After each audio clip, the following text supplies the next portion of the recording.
Hi, my name is Donna Raymond, and welcome to my Wise Woman Dreaming blog. This week we have a question that's come in from Freya. Beautiful Freya, I love you so much. This question is, and it's a bit that Freya struggles with, and it's pertaining to her artistic practice, is how to tap back into that creative flow of a particular image, as I always feel like I'm starting new pieces but never finishing them. And was just wondering if you had some tips or could point me somewhere or to someone that could put me in the right direction.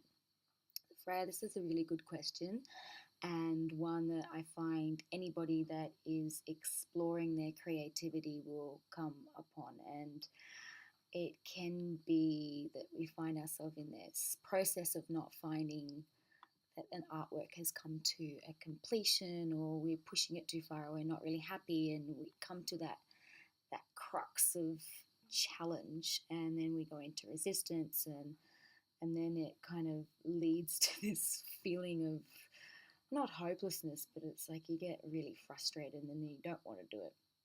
So I know for me personally, something that's really helped me in my artistic processes, and just now I probably have about 10 paintings on the go, and some of them are a couple of months old and some of them are a few years old. And for me, when I create, I kind of journeyed to become a professional artist, and then I realized that that's not where my energy is best served, that I am best serving the world doing what I'm doing now and aligning to that. So I've allowed myself to just drop into creating when I'm feeling really inspired, or where I'm feeling called and drawn to that image, where it's drawing me to it to be the conduit to birth it into being.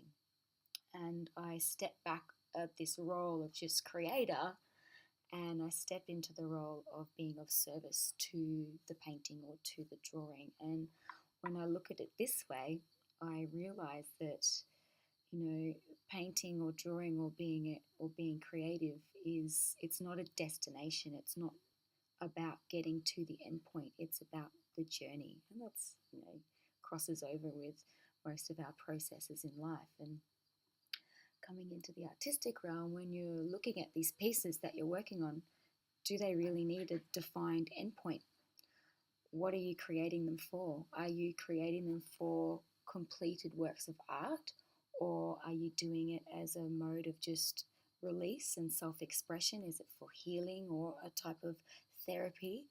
What is the essence of what your creations and your art is about? Once you can define that, if it is just purely solely for a channel for expression, then it doesn't matter what you do.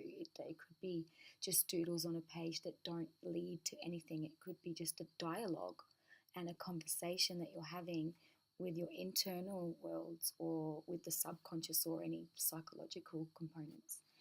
If you find that you actually really do want to cultivate a finished and completed piece, and you just you're finding yourself in that challenge, it's normally where the most growth comes from. And I know with every breakthrough piece that I've had painting, I've been completely challenged and I want to chuck it out and throw it all away and I just crack the shits. And the biggest medicine is to leave it for a little bit, go away, focus on something different, go and listen to your favorite music or something new. Search online for other inspiring artists that might work within similar mediums for you, and just switch off from your actual piece and then come back to it. It might be, you might need a couple of days, you might need a couple of months, might need a year.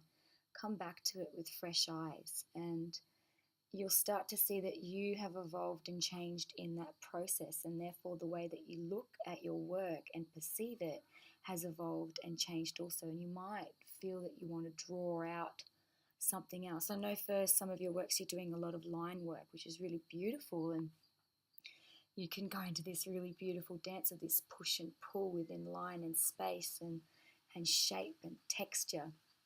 And it's also being okay with just being in the role of learning and making mistakes, and it's not the be all end all. At the end of the day, you can recreate it, better, or push it even more.